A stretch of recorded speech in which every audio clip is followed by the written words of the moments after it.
할렐루야, 성경 통독 189일째입니다. 오늘은 예레미야 37장에서 40장까지 살펴보도록 하겠습니다.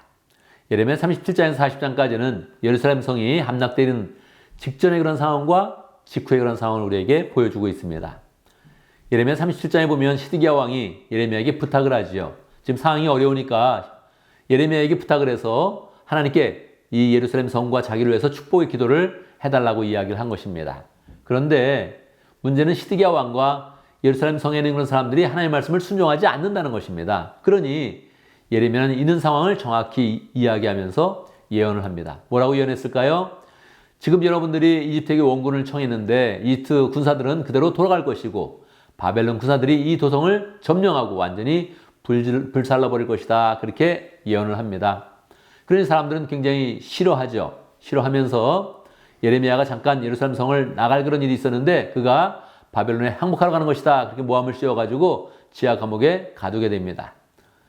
시드기야 왕은 이 이야기를 듣고서 지하 감옥에서 꺼내주고 시위대 뜰 안에 감금을 시킨 다음에 거기에서 빵 한 덩어리를 주면서 목숨을 부지하게 해주었습니다.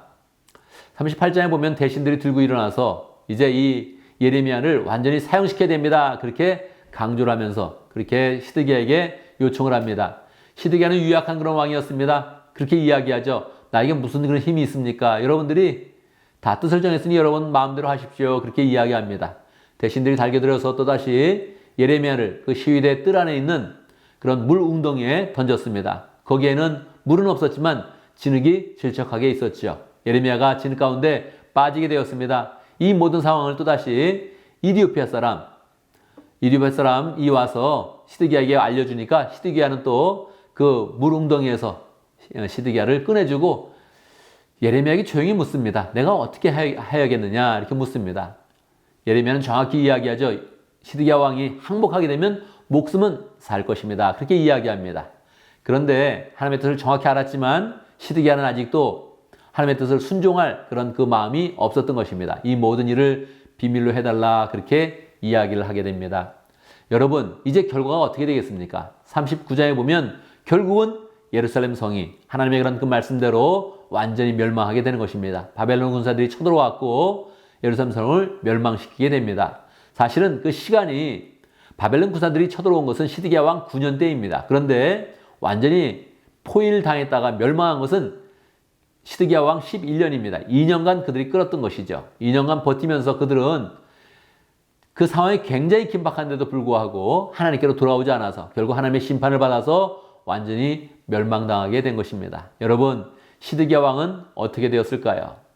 바벨론 군사들이 예루살렘 성벽을 뚫게 되자 시드기야 왕과 그런 그 대신들은 막 불이 나게 도망가게 되었죠. 그러나 도망간다고 잡히지 않겠습니까?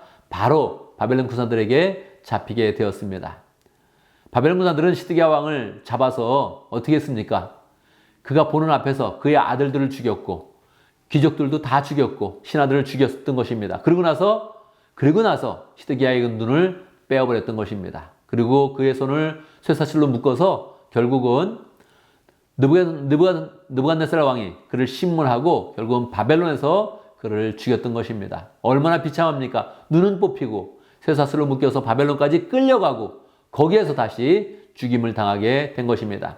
가장 비참한 그런 인생이 되었던 것이죠. 여러분 하나님의 말씀을 순종하지 않으면 결국 하나님의 그런 뜻대로 심판을 받아서 큰 재앙 가운데 가장 비참한 그런 인생이 되어버리는 것입니다. 우리는 하나님의 말씀이 있을 때마다 경고의 그런 말씀이 주어질 때마다 바로 하나님의 말씀을 순종해서 재앙을 버리고 하나님의 축복이 열리는 복된 그런 삶을 살아야겠습니다.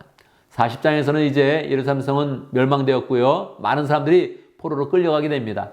예레미야도 그 중에 한 사람이 되어서 포로로 끌려가게 되는데 거기에 있는 그 근위대장이 예레미야는 정확히 알아본 것입니다. 예레미야는 미리 항복하라고 이야기했고 사람들에게 바벨론에게 항복해서 살 길을 열어라 그렇게 이야기했으니 바벨론의 원수는 아니었던 것입니다. 그래서 예레미야에게 이야기하죠.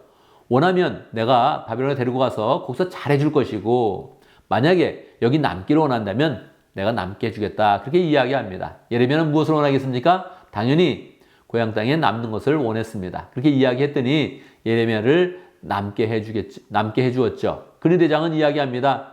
이제 바벨론에서 총독을 임명했는데 그달리아라는 그런 총독이 있습니다. 그곳에 가서 도움을 청하면 살 길을 열어줄 것이다. 그렇게 이야기하죠. 그래서 예레미야는 그달리아에게 가게 되죠.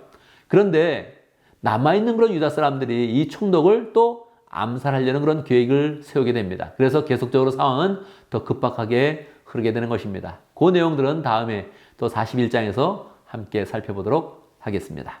감사합니다.